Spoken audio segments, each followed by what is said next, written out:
Après les années au Blue et le succès retentissant du Coupe de Cale, le rap s'impose comme un nouveau genre musical de premier plan en Côte d'Ivoire et espère percer au-delà des frontières du pays.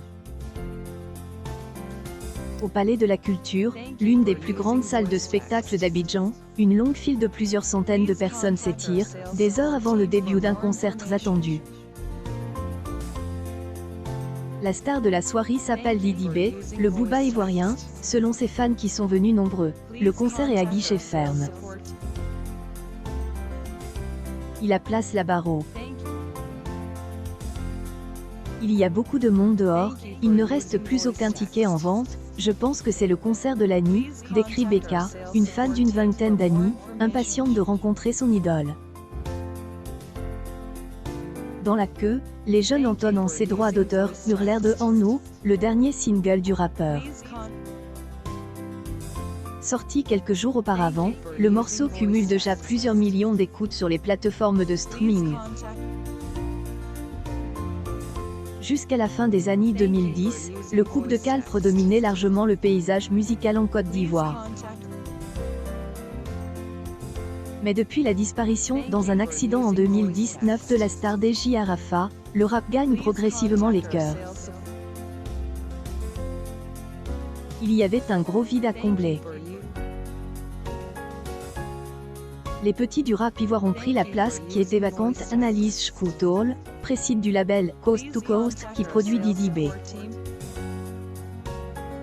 À la tête du plus grand label independent du pays, il est persuadé que la nouvelle génération d'artistes qu'il représente a le potentiel pour apporter des poids lourds de la musique à l'international. Au jour, 8 tout est connect. Si la musique est bonne, elle passera partout, explique-t-il. Musique de tout le monde, plus qu'une appropriation des codes du hip-hop. Les acteurs de la scène ivoirienne revendiquent une redéfinition des contours du rap et la constitution un sous-genre. La scène du rap ivoire est particulièrement intéressante. Il y a des similarités avec le hip-hop et le rap mais aussi des caractéristiques typiquement ivoiriennes, explique à l'AFP le spécialiste franquais du rap Jean Morel. Punchlines se concentrent plus autour de l'humour, une identité atypique dans la production avec des registres issus du patrimoine musical ouest-africain, et l'emploi du nouki qui permet d'inventer de nouvelles expressions et de nouvelles rimes, développe-t-il. Tâche de la mauvaise réputation qu'il évoque parfois, le rap en Côte d'Ivoire ne cible pas un seul public. Peur ivoirien aime l'enjaillement et faire rire, il n'y a pas vraiment de thème spécifique. C'est la musique de tout le monde, résume Alex Dibi, fondateur du label Comme des Nookies qui représentent des artistes comme Tripa Nina et Jabber States. Et pour Alex Dibi, la Côte d'Ivoire a une longueur d'avance sur ses voisins.